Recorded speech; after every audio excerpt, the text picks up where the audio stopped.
ఏదో పండుగ వచ్చింది కదా, జెండా ఎగిరేసాం కదా, 4 డ్యాన్సులు చేశాం కదా, 2 స్పీచ్లు ఇచ్చాం, స్వీట్ బాక్స్ ఇచ్చాం కాదు. ఇది కాదు. గుడిబండలు గవర్నమెంట్ ఉద్యోగాలు లిస్ట్ చూస్తే 0.1 ఉంది. అంటే మనకు ఒక్క గవర్నమెంట్ జాబ్ లేదు. ఎందుకు లేదు ఒక్కసారి ఆలోచిస్తున్నారా? 10/10 10th వచ్చిన అబ్బాయి ఫామ్ నింపడానికి వస్తలేదు.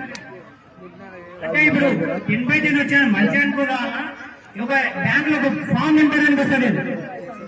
మరి ఎందుకు 10/10 2 లక్షలు పెట్టి చదివించినప్పుడు ఒక ఇంట్లో ఒక పేపర్ చదవడానికి రాకపోతే వేస్తే కదా, ఒక మిత్తి లెక్క చేయడానికి రాకపోతే వేస్తే కదా, ఒక కులం సర్టిఫికేట్ ఇన్కమ్ సర్టిఫికేట్ తీసుకురావడానికి కూడా లేదు. మా అన్న ఉన్నట్లే, మా బాబాయ్ ఉన్నట్లే, మా సర్పంచ్ ఉన్నట్లే రాస్తారులే అంటే మనం చదువుకునేది. మన తల్లిదండ్రులకు మనం ఉపయోగపడకపోతే వేస్తే కదా. కొద్ది ఆలోచించండి, చదువు మీద ఇంట్రెస్ట్ పెట్టండి, కాంపిటీషన్స్ పార్టిసిపేట్ చేయండి. ఫెయిల్ కానీ 100కి 99% ఫెయిల్ కానీ ఫెయిలే మన 1 సక్సెస్ కి మార్గం. గాంధీజీ, అల్లూరి సీతారామరాజు ఎంతో మహావీరులు పోరాడారు. వాళ్ళు కష్టపడ్డది మనం అస్సలు ఊహించుకుంటేనే తలుచుకోలేము. ఒకసారి ఆలోచన చేయాలా వాళ్ళు ఎందుకు కష్టపడ్డారు. ఆ బ్రిటిష్ వాళ్ళు ఎంత నరకం చూపించారు మనకు.